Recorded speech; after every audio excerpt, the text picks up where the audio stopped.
देखें, इसमें कोई शक नहीं है कि they are very well connected with foreign media, specially वो लोग जो आप देखें ना, अभी एआई की मदद से पूरे यूरोप और अमेरिका में ट्रक घुमाए जा रहे हैं और एआई जनरेटेड जो पिक्चर्स हैं वो उस पे डिस्प्लेज हैं। जो हम कल से ये कह रहे थे कि भाई ऐसी तस्वीर जो गजा के शोहदा की हैं, जो फलस्तीन के शोहदा की हैं, उन पर भी अपनी गंदी सियासत कर रहे हैं। बार बार कहते हैं जी हम निहत्थे थे।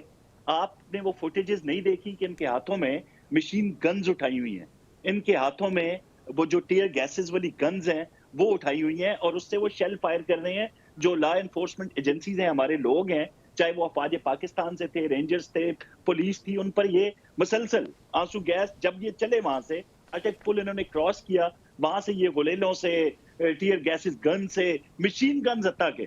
तो ऐसे मनाजर आपने किस एहतजाज में देखे थे? तो जब फिर ये पुरअमन एहतजाज का नारा लगाते हैं तो बड़ा अजीब लगता है। अब जिस हुजूम में, हजारों के हुजूम में, जब मशीन गन्स वाले, असलहा वाले लोग होंगे, जिनकी ख्वाहिश ये है कि हमने हर हाल में लाशें गिरानी है या गिरना है, क्योंकि आए तो ये कफन बांध के थे ना। ये हमेशा ये कहते रहे कि हम मरने जा रहे हैं या मारने जा रहे हैं, वापस नहीं आ रहे जब तक हम अपने खान को लेकर ना आए। तो उस भगदड़ के अंदर जब एक वो जो ऑपरेशन शुरू हुआ, वहां से ऑपरेशन जब क्लियर करना चाहे इस्लामाबाद के उस एरिया को, तो वहां पे आपने देखा होगा कि किस तरीके से भगदड़ मची। अब अगर वहां पे कोई लाश गिरी होती, जो बार बार ये कभी 12 कहते हैं, कभी 100 कहते हैं, कभी 20, कभी 50 और कभी 250, तो इनके जो फिगर्स मुख्तलिफ आ रहे थे, वहां पे तो ज्यादा इनकी तादाद थी। आपने देखा इनके यूट्यूबर जो वहां पे मसलसल किले फतह कर रहे थे कौसर और गाजवी उनके साहब, साथ सारी भाग बातें रहे थे। आपकी ठीक है, सिर्फ मोहसिन नकवी क्यों नजर आ रहे थे, गवर्नमेंट कहाँ गायब थी, N2 यहाँ तक मामला पहुंचा कैसे कि इतना बड़ा क्राउड पहुंच गया डी चौक तक? इंटीरियर मिनिस्टर ही ऐसी सिचुएशन में आपको नजर आते हैं ना, कि वजीर इत्तलात अता तारड़ भी मसलसल इस पुरतशद्दुद माहौल के अंदर हर जगह नजर आए और वहां से अपडेट्स देते रहे, वीडियोस में नजर आए, लोगों से बात करते हुए नजर आए। ये पहुंचे कैसे यहाँ पे? ये बड़ा अच्छा सवाल है आपका। और आपने देखा होगा कि जब अटक पुल पे हम मसलसल ये कहते रहे कि जब ये पहुंचे तो वहां पे भी सिर्फ डंडे पुलिस वालों के पास और एक शील्ड थी जिससे वो अपने आप को प्रोटेक्ट कर रहे थे। इसके अलावा दुनिया की कोई चीज ना, इनके पास तो कैमरे ज्यादा थे। वहां पे पुलिस वालों को पकड़ के तशद्दुद किया गया, उनको मारा गया, उनकी वर्दियां उतारी गई, उनको उनसे इमरान खान जिंदाबाद के नारे लगवाए गए। थ्रू आउट उनके दिस हाथों में जो रूट चीजें थी, ये अच्छा खासा रूट है। मैं उसी तरफ आ रहा हूँ। उनके हाथों में जो चीजें पहनी थी अकीदतन, उन पे फिरका वाराना कमेंट होते रहे। अब ऐसी सिचुएशन के अंदर जब उनके हाथ में कोई चीज नहीं थी जिससे वो रोक सकते या उनको डरा सकते, तो हमने उनको आने दिया। पहुंचे 26 नंबर तक भी, वहां पे भी पुलिस वालों के पास सिर्फ डंडे थे और उनके पास मशीन गन्ने और आंसू गैस और टीयर गैस गन्स और उनके शेल थे। तो उन्होंने पहुंचना ही था। अब पहुंचने के बाद for all the more reasons कि अगर इतना कुछ मौजूद था तो फिर तो जो फोर्स रात को यहाँ अप्लाई हुई वो पहले ही कहीं और अप्लाई हो जाती, रास्ते में उन्हें रोक लिया जाता, तो ये ऑप्टिक्स ना जनरेट होते। जब एक हुजूम आ गया और आप ज़हनी तौर पे तैयार हैं कि यार वो एक एहतजाजी मुजाहिरा है और एहतजाजी मुजाहिरे को आप डंडों से और शील्ड से अपने आप को प्रोटेक्ट करते हुए रोक लेंगे, लेकिन जिस इरादे से वो आ रहे थे, जब फुटेजेस सामने आई, जब हर चीज सामने आ गई, उस वक्त आप क्या कर सकते थे ऐसी सिचुएशन के अंदर?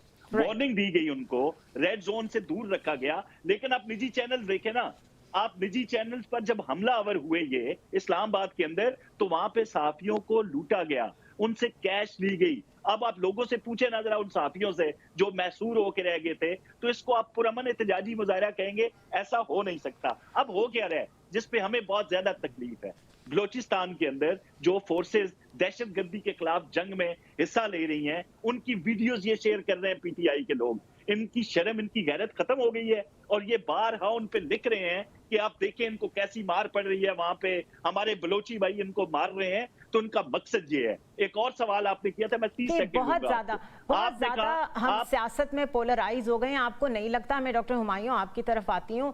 चलें, गवर्नमेंट कहती है हमने आने दिया, हमने ब्रूट फोर्स नहीं इस्तेमाल की, इसलिए शायद आप लोग यहाँ तक पहुँच भी पाए, but here on what is the strategy? Clearly धरने और इस तरह की calls, they have not worked in the favour of PTI clearly. अभी आगे किस तरह आप लोग अपनी पॉलिटिक्स को लेके चलना चाहते हैं?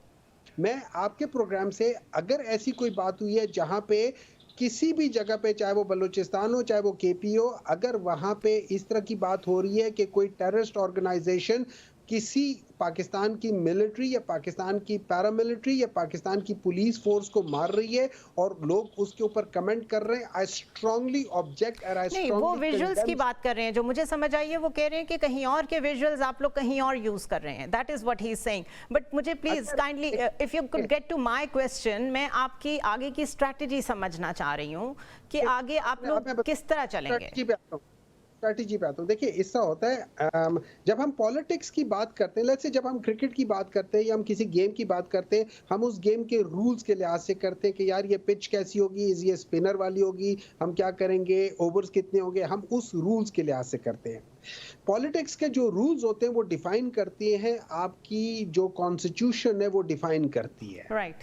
मॉरल वैल्यू तो हमारे यहाँ पे है नहीं, तो हम जो लिखा हुआ है, जो कॉन्स्टिट्यूशन है उस लिहाज से करते हैं। लेकिन हमने पिछले 2 साल में क्या देखा है? हमने 2 साल में देखा है कि जब कॉन्स्टिट्यूशन कहती है कि 90 दिनों के अंदर इलेक्शन कराओ, इलेक्शन नहीं होते। उसके बाद हम क्या करते हैं, जब कॉन्स्टिट्यूशन इलेक्शन अब क्या करेंगे? देखिए, ये तो we all know, we have witnessed it. अभी what is your game plan now? ठीक है, देखिए हमारा, देखिए इसमें गेम प्लान की तो कोई बात ही नहीं, there is no game. There has to be a plan. चलें, I will rephrase my question, there has to be a plan.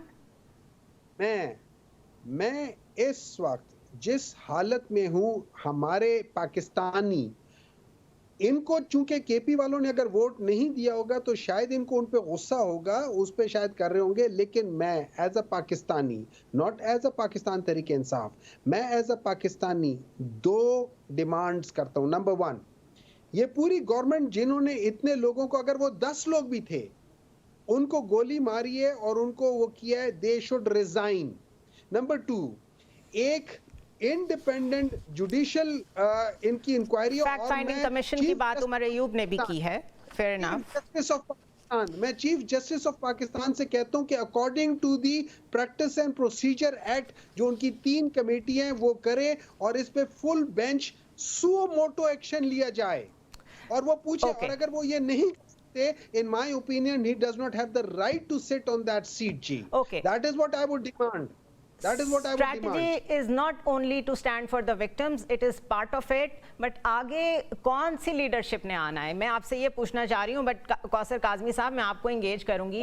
अगर कोई कमीशन बनाने की या इस तरह की इंक्वायरी की बात कर रही है पीटीआई, तो would government agree to that? देखिए, बिल्कुल एक टास्क फोर्स तो बन गई है और वो पहले तो निशानदेही करेगी ना, जो इन्होंने जुटला दिया और झूठा कह दिया कि किसी बंदे के पास वहां पे असलहा नहीं था, मशीन गन नहीं थी। हालांकि वो फुटेजेस सारी दुनिया ने देखी, इनके मुजाहरे के अंदर से इन्हीं के लोग वो शेयर कर रहे थे। तो वो चीजें जो शरपसंद अनासर थे, उनको जब निशानदेही करके उनको जब कानून के कटहरे में लाया जाएगा, तो सारा प्लान इनका जो है वो पूरी दुनिया के सामने होगा। सेकेंडली ये है जी कि अब वहां पे एहतजाजी मुजाहरे के अंदर ये कह रहे हैं कि वो ट्रक के ऊपर से बंदे को गिराया गया। आप सारे लोग वो देख रहे हैं भाई, वो AI जनरेटेड वीडियो है भाई। आप एक मुसलमान मुल्क की फौज के ऊपर एक बड़ा गंदा इल्जाम लगा रहे हैं, उन जवानों के ऊपर जो हमेशा मुल्क की हिफाजत के लिए आपको हर जगह बरसरे पैकार नजर आते हैं।